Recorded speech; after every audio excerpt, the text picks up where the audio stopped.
Over. Morning, Morning. people. Look, she's back. Yay. It's not just me anymore. We have, oh, what the heck?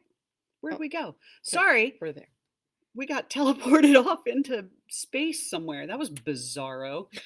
Um, Good morning. Oh, would you do me a favor, Vanna, Mhm. darling, and Mhm. grab one of our bundles? I forgot that. Oh. So, and she stomps off with her pirate leg boot. She has her foot in a boot, so she stomps like a pirate. Um, you need a parrot for your shoulder or something. That would be amazing, and an eye patch. Good morning. So, arg. so this morning we are going to continue our series on facial care. Last week we did the 2 facial bars that we make specifically for your face. We have a lot of people who ask, "Oh, can I use just your regular soap on my face?" Absolutely. Our soap is, if you have skin, you can wash with it. So, not a problem to use any of our bar soaps, body soaps, even the shampoo bars if you want to. People ask us that too. Can I use it to wash my body? Sure, you can. We just specially formulate the facial bars and the shampoo bars and the beard shampoo um, specifically for those types of hair or, facial skin, because this is what everybody sees, right?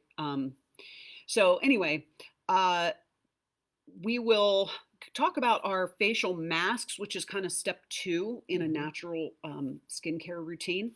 The one thing we don't do that could be part of your facial care routine would be a toner or an astringent. We don't do that. The reason why is, 1, it requires packaging. We're not into that, as you well know. And 2, as I'm getting ready to show you something in packaging, But uh, it's paper it's different. packaging. And 2, a lot of the stuff you would use, unless you put an alcohol in it, you've got to use a preservative. And we try to stay away from that as well, even though there are some preservatives out there that are very mild and not horrible.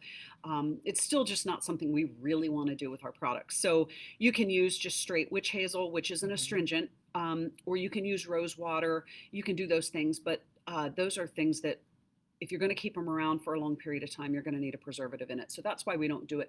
We recommend them. They're great for helping to tighten pores and get excess crud off your skin, if you will, but we just don't actually make them. Are they necessary? That's up to you. I like it every once in a while, but I don't normally use it as part of my skincare routine. So that doesn't mean that it's not good, but anyway. So enough about that. Really quick, before we go into the masks, we want to show you what we've got for July and August. If you got the newsletter that we sent out Monday, you've already seen this, and the other way, yeah, everything's backwards. So this is our summer bundle that we're doing for the months of July and August. It is 2 of our very popular summer soaps, the Himalayan Salt and Clay, Pineapple Cilantro, and then our OG, the Sunrise and Shine Bar, which is made with real, I'm trying to figure out, there we go, real carrot juice, fresh carrot juice. We juice this with the juicer and use it in the soap. These 3 bars plus a soap lift for $20. People, if you know anything, just these 3 bars alone is $21. Putting it out there. This is a heck of a deal.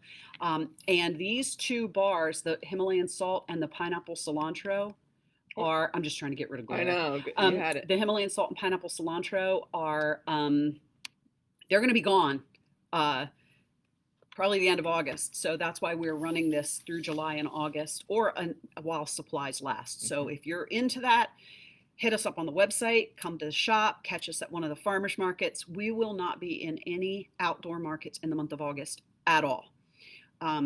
Nowhere. We will not be at farmers markets. We will not be at craft festivals, special events. The store will be open, normal hours. And of course, the website's open 24/7. It's just, 1, August is hot. 2, it was supposed to be a vacation month for both of us. However, someone is having surgery. So that's vacation. So we're not doing anything outside. And hopefully Janice and her family will be able to go away for a week in August. So fingers crossed, they get to go on vacation. So anyway, without further ado, we're going to talk about our facial masks. So this is kind of step 2 in our natural facial in a bag routine. So step 1 is to cleanse your face using one of the 2 facial bars that we make, the moisturizing facial bar or the activated charcoal. Moisturizing facial bar, again, to recap, is for anybody with any type of skin, best for dry or aging skin, but any type of skin can use that moisturizing facial bar. The activated charcoal facial bar we do not recommend for you unless you have excessively oily or blemish prone skin. It contains bentonite clay.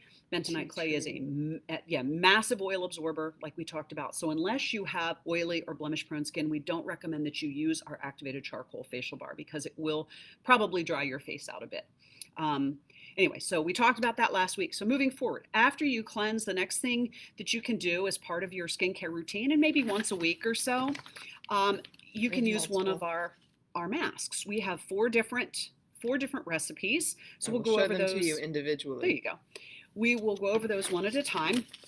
What you do is you choose a facial mask based on your skin type and your skin needs. What do facial masks do, you ask? Well, besides make you get really stiff and walk around like this and make your face crack if you laugh, and then of course as soon as you get it on, your nose itches. Every time. Yeah. What facial masks do is actually help to draw a little more dirt and oil out of your pores, just give it a little extra cleansing power, help remove dead skin cells that might be left on your skin, clear out, because dead skin cells also, if you don't get those off your face either through some kind of exfoliant or some kind of mask or whatever, they can also help clog pores and cause blemishes and blackheads. So masks can also help tighten skin. They can help moisturize your skin depending upon what you're using, because again, we make 4 different types. And what you're mixing it with. Yeah. And also they can help brighten and even skin tone. All those things are reasons to use a facial mask. And plus, sometimes you just want to put on a little pink hairband and just give yourself a little at-home spa experience. Sit in the tub with a glass of wine while you're masking. I don't know. I might be doing that soon in my new master suite. Anyway, so first type we have is the milk and oatmeal facial mask. Now we recommend this mask for people who have, wow, that's a lot. People who have dry or aging skin.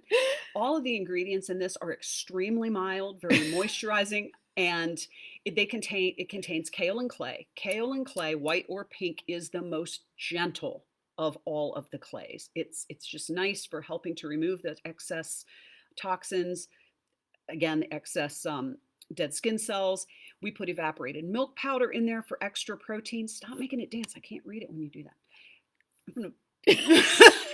So we put evaporated milk. Somebody needs to not be in Soap Lady chat anymore. I do this so much better without you. See? This is, the wheels have fallen off this bus. Anyway, so it's got evaporated milk powder in it, colloidal oatmeal, which again is really soothing for the skin. I've used that milk and oatmeal mask before, and I definitely feel like my skin feels, what's the word I'm looking for? Like slicker? Is that a gross word? I don't think so. To me, it feels more moisturized. It feels very soft, very smooth. I can definitely tell it's more hydrating than the other masks. So that's the first one. That's for dry, sensitive, or aging skin. We'd recommend that. The next one. I can do better this time. Good heavens. So here we go. This is a disaster. The next one is our kaolin clay and rose hips. Okay. So this again contains she's killing me. She is killing me right now. This one is for normal sensitive skin. Again, we say this because the kaolin clay is much milder than other clays. So it's got both white and rose kaolin clay, rose hips powder, which are great for your skin, and chamomile powder. All of those ingredients, natural ingredients to help soothe, brighten, just nourish your skin. Again, pull excess toxins and clear the dead skin cells. I'm sorry, I got like an eyelash going. Okay, you can put that one down. Thank you so much, Vanna.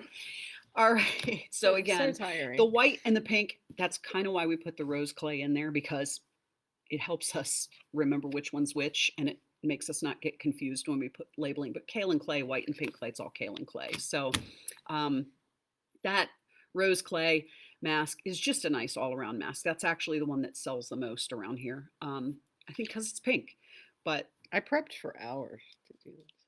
She did some exercises. All right, the next one we've got is our rejuvenating mask. which is this contains a Rasoul clay. It is a Moroccan clay.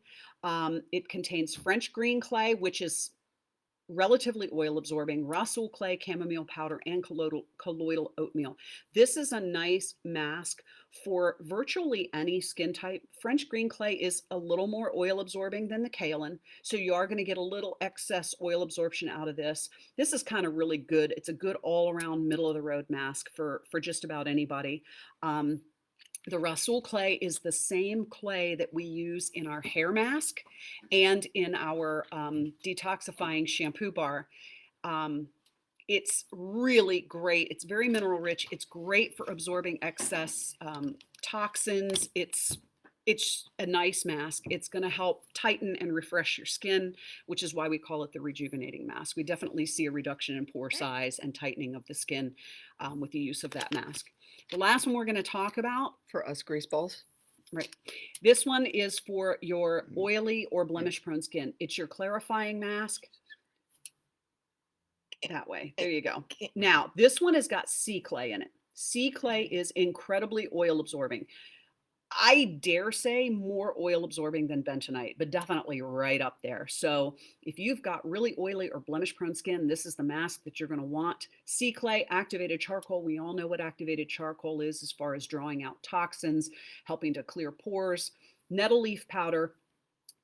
There is probably, besides calendula, nettle leaf powder is probably one of the most beneficial herbal ingredients for your skin. Nettle is phenomenal for skin healing, for helping reduce inflammation. And yeah, stinging nettle. Yes. When it's fresh, it stings because it's got little spikes on it. As soon as you dry it, all those little itchy spikes fall off. So the fact that it's got nettle leaf powder in it, don't think it's going to make your skin itch or sting or anything like that. Nettle is a phenomenal skin-loving herbal ingredient for topical use. It's wonderful. Calendula flower, again, calendula is probably our hands down our favorite,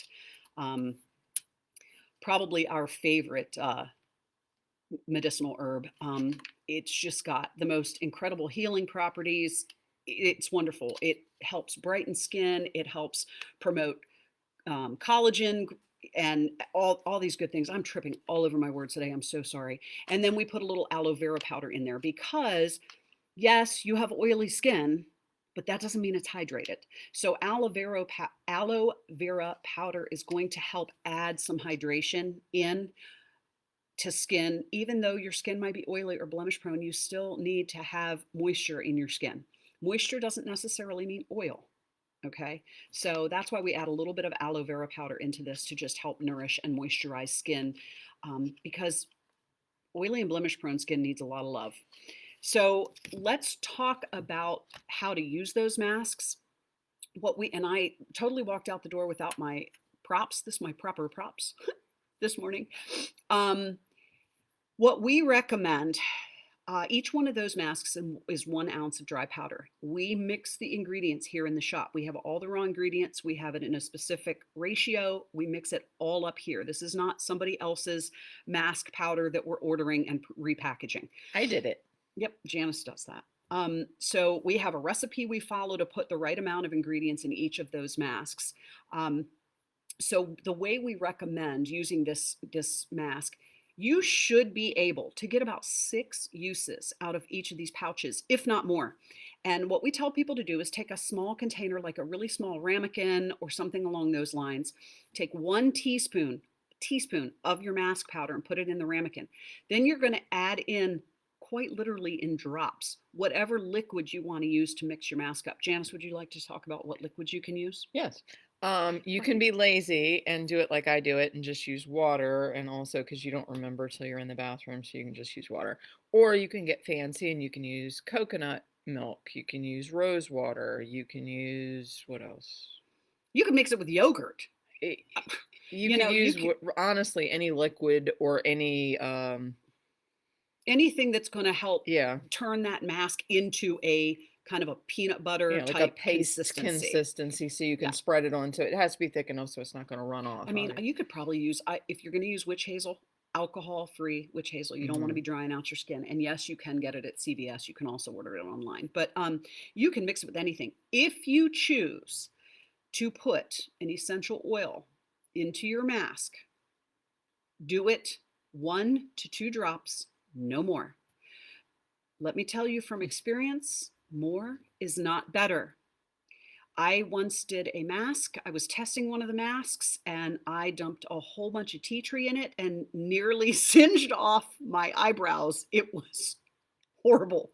I used way too much tea tree essential oil, way too much. So 1 or 2 drops into your mask just to help with, you can use lavender for anti-inflammatory. So if you got a lot of redness, lavender really helps. Tea tree is phenomenal antibacterial. You know what might also work well to Hmm. mix a mask with would be a very ripe banana. There's certain Ooh, things that are that's an good for your interesting. skin. Like the yogurt gave me the idea because I once Huh. had a mask done on me that was like yogurt, honey, banana, Ooh, lemon honey's another one. juice. Yeah. Yeah, you can mix up whatever you want and then Yep. mix the powder into it. Yep. You can do any of those things. Just get creative. It's kind of fun.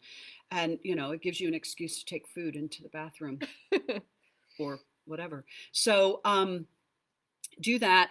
The other thing we recommend after you've mixed it up in a little bowl, I left this at home and I always make this a flat, one of those flat foundation Oh, brushes.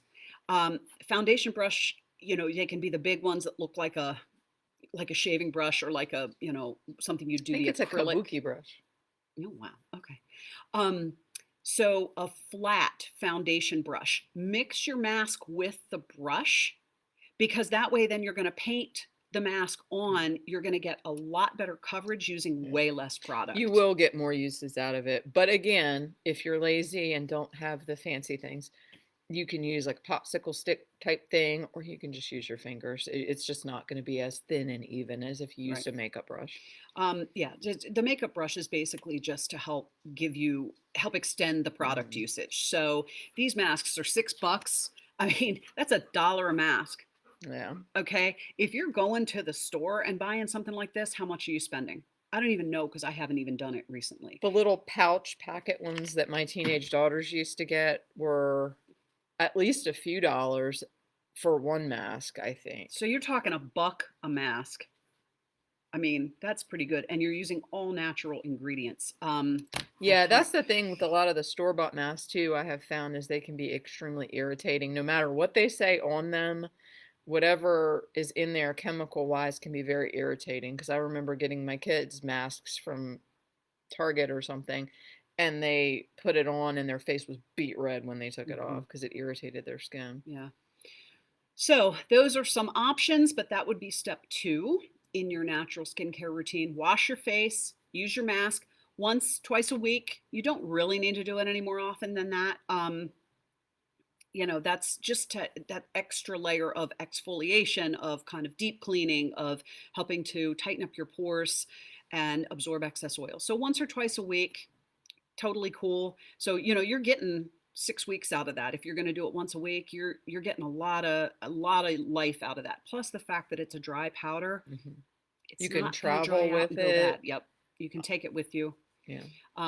It's not going to dry out and go bad. Now, once you mix that mask up, there is no unmixing it. So Yeah. that's why we recommend doing it the way we do with a teaspoon of powder and the little brush, because that way you're only mixing up what you need. And trust me, a teaspoon, Mhm. um, it's perfect. You have hardly anything left over. You can get it on your face with really good coverage. Again, and you're conserving a lot of the product. So you have more to use later. But Mhm. like Janice said, it's great for traveling. You don't Mhm. have to worry about that TSA thing, with liquids and stuff like that. And, because it's just a powder, there's no water in it Mhm. when you get it from us to where it's going to go grow bacteria or anything like that. I mean, this shelf life is almost forever. You're Yeah. talking 1, 2 years on this stuff. So anyway, that concludes our episode 8 on the second part of skincare. So next time, when is that? 24th? I think that's right. Anyway, I don't know. Maybe. So our next Soap Lady chat will be on Yeah, 24th. moisturizing your skin at the end of your washing and masking routine. And we will be talking about a couple of products, one we make, and another one that we carry that we love. Um, and talking about, how to moisturize your skin after you're finished with your wash and your mask. So anyway, again, if you have any questions, any comments, any topics you'd like to see us address in future Soap Lady chats, drop us a comment here, send us a DM, send us an email. We are always here to answer your questions. If it takes us a little while, it's probably because it's our non-shop days. Mondays and Tuesdays we're closed, so we check things periodically on those days, but we're trying to have a life outside of here. Little bit of a It's life. hard. Tiny bit. But anyway, so we hope this has been informative and helpful, and welcome back, Janice. And again, we will see you all in 2 weeks. 2 weeks. Thanks a bunch. Bye. Bye.